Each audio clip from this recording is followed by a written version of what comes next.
Vamos agora analisar nosso processo. Eu estou aqui nessa lotação e aqui eu tenho dois processos. Um que está aqui parado, a última movimentação, e outro está aguardando a assinatura.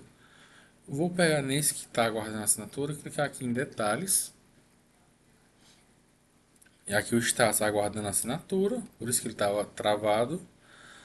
E vejo que é um processo circular. Quantos processos circulares ele tem? Ele é o principal, que está parado na minha caixa de análise, e tem aqui três outros processos circulares que já foram encaminhados automaticamente, só que não foram recebidos ainda porque está aguardando a assinatura, né? Se eu quiser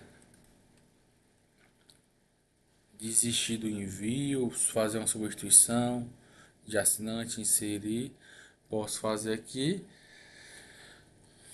Posso materializar para ver o conteúdo. Posso incluir aqui um marcador. Essa é a análise que a gente faz, né, que tem o número do malote, que é único, né, do processo. E aqui, uma observação importante,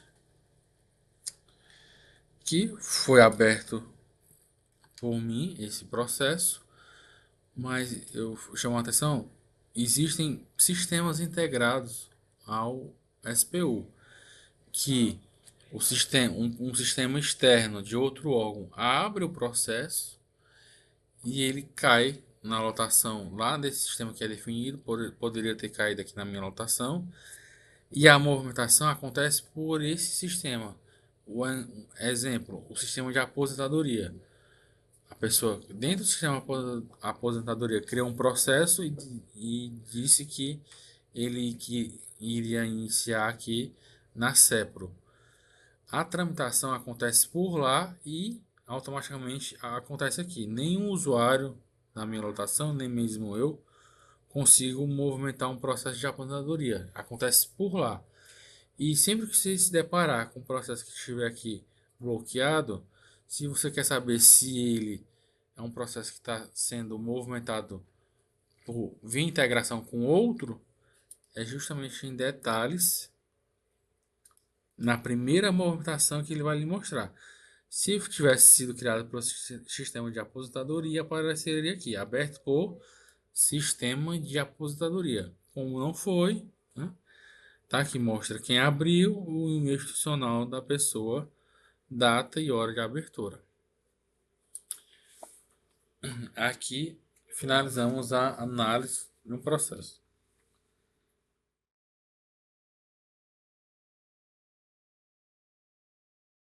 Vamos agora visualizar detalhes e materializar, ou seja, visualizar o processo. Vou escolher esse processo que está aqui na minha caixa de análise.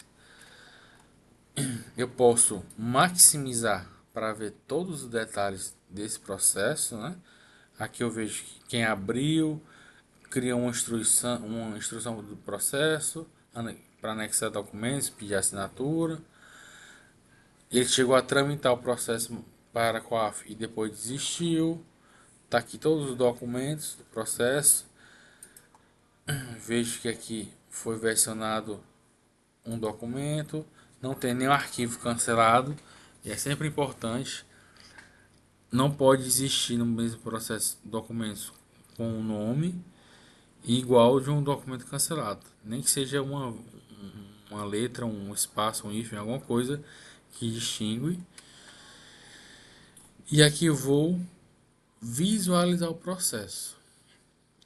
Aqui o sistema me mostra a capa e vai me mostrar sempre separado o que cada lotação fez. Aqui, como a CEPRO fez tudo, está separado. Mas se eu tivesse tramitado para um outro setor, esse setor feito alguma movimentação nesse processo, uma inclusão, exclusão, pedido de assinatura, alguma coisa, ia aparecer aqui.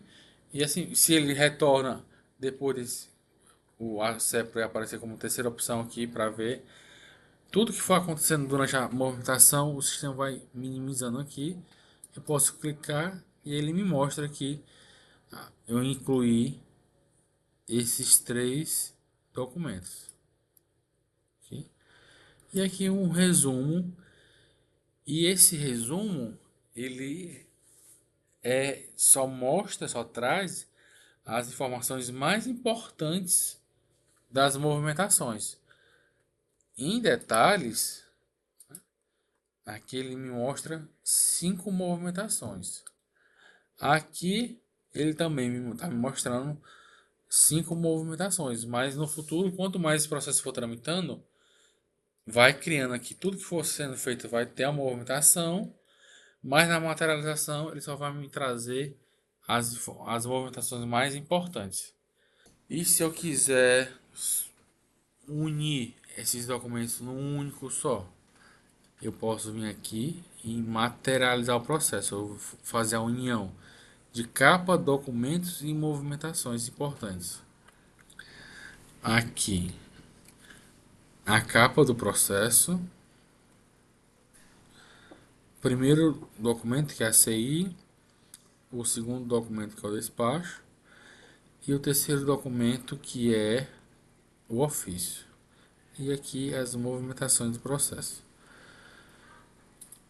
Toda vida que a gente visualiza um processo, materializa, o que é que o sistema faz? Ele traz tudo que foi inserido no processo. Se algum documento for substituído, ele traz a versão mais atual, ou também, se um documento foi assinado, ele traz as últimas assinaturas e oculta tudo que foi cancelado do processo. Né? Um documento que foi cancelado, ele não é mais para aparecer na materialização. Caso você materialize, né, e não venha por padrão essas 4 etapas que eu falei, inserção, substituição, assinatura e ocultação de documentos cancelados, vocês podem forçar para que o sistema atualize a materialização. E aí sim, obrigatoriamente, o sistema tem que trazer as versões mais atuais dos documentos, né? Tudo que foi inserido, versionado e assinado, e ocultar tudo que foi cancelado. Aqui eu tenho outros botões, cada um me traz uma informação à parte, cada um tem a sua utilidade. Aqui eu já estou pronto para baixar esse documento, né, que é a materialização do meu processo. Caso eu volte lá para materializar, posso colocar em tela cheia aqui para analisar, né, e baixar.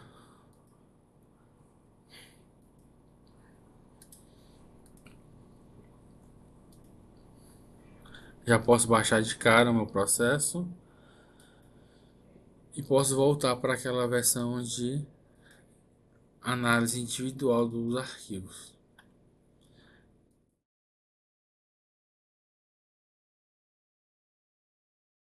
Agora vamos recusar o recebimento de um processo. Eu posso vir aqui na minha caixa de entrada ou caixa de entrada. Eu tenho um processo que foi criado nessa data e hora. O local que enviou foi a Cogem. Tá aqui o manifestante, tipo e assunto. Eu posso ver aqui em detalhes, analisar os detalhes do processo. Só tem um documento, ele não foi assinado. Foi aberto e encaminhado aqui para a minha célula. Posso materializar aqui o processo. Como tem só um arquivo, posso fazer aqui a união da materialização, capa, documentos e movimentações. Aqui o resumo, por que foi aberto esse processo. E aí para recusar, bastante simples. Seleciona o processo, depois de você analisar. E aí você pode atribuir um responsável, e aqui ele mostra você mesmo, sempre na primeira opção, e outras pessoas, a anotação, e receber, ou recusar. Ao recusar, você tem que colocar um comentário. É esse processo que estava aqui na minha caixa de entrada, vai sair da caixa de análise, na caixa de saída do emissor e voltar para a caixa de análise do emissor.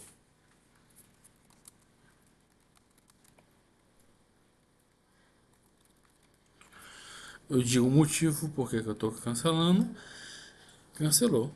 E aí o processo sumiu da minha caixa de entrada e lá a Cogem, que foi quem fez a tramitação, já saiu da caixa de saída lá da Cogem e voltou para a caixa de análise.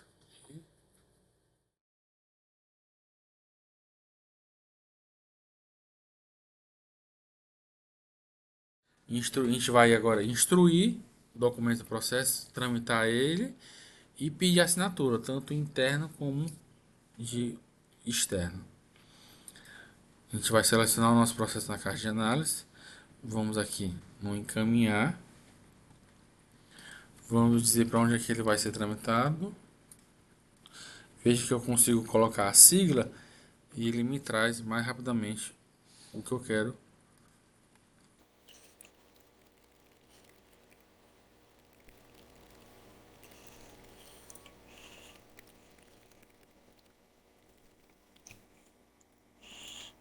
Eu estou dizendo o que é que eu estou fazendo, né? O comentário, estou encaminhando o processo e estou pedindo assinatura. Aqui eu tenho esses dois documentos, eu vou subir um novo ofício. E aí o sistema diz, olha, já existe um documento com o nome ofício, mas aqui não está trazendo. Por que que ele está dizendo isso? Ó? Veja que não tem ofício, é porque existe um documento cancelado nesse processo com o nome ofício. E em vídeos anteriores eu falei, não pode ter um documento com o mesmo nome válido e o mesmo nome cancelado. Eu vou aqui, documentos, e vou editar o nome desse aqui.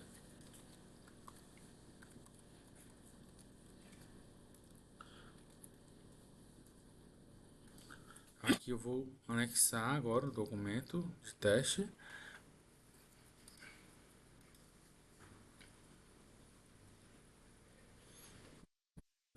Vou assinar todos os três. Quando eu assino, habilita aqui o subgrupo e aí eu vou preenchendo. A CI vai ter um. Como está no ambiente de treinamento, não existe aqui muitos subgrupos correlacionados com o tipo de documento. Eu vou usar alguns aqui para fins de treinamento, certo? Mas no dia a dia, se você for usar e não aparecer para você, você fala com a informática que eles vão lhe passar uma planilha para você preencher com o tipo de subgrupo que você precisa. E já pode até acontecer de já existir esse subgrupo, só que ele está nichado a apenas colaboradores no setor. Um exemplo, quem é do financeiro vê o subgrupo de NAD, mas quem é da informática não precisa ter acesso a esses subgrupos. Então, foi designado somente para algumas pessoas terem a visão desses subgrupos, né? E aí, se já existiu o subgrupo que você quer, ele vai só incluir o seu nome nesse subgrupo. E é a informática que faz essa inclusão. Eu vou usar aqui concessão para fins didáticos. No dia a dia seria CI de alguma coisa, né? Geralmente o nome do título do documento é justamente o nome do subgrupo. Despacho, a mesma coisa. Aqui eu estou usando despacho de solicitação, mas seria despacho de alguma coisa. E aqui o contrato, vou escolher esse subgrupo aqui, mas seria contrato de alguma coisa, né? Uma vez selecionado todos os documentos que eu vou assinar, né, vou preencher aqui os atributos. Vou começar aqui pela CI. Aqui ele fala o número do ato, né, porque é uma concessão, mas seria o que seriam os atributos, as informações mais importantes daquele documento. Sempre que eu usar aquele subgrupo, eu vou ter que preencher, para facilitar a vida de quem for assinar. De ao analisar os atributos, já ter uma ideia do que se trata do documento e acelerar a assinatura. Caso ele tenha dúvida, ele tem outros mecanismos lá no assinante. E a gente vai ver que mecanismos são esses quando formos tratar do assine já. Aqui eu vou colocar um número fictício só para a gente poder finalizar a ação de pedir assinatura. Vou pedir aqui a assinatura do Pedro. Um despacho de solicitação. O assunto.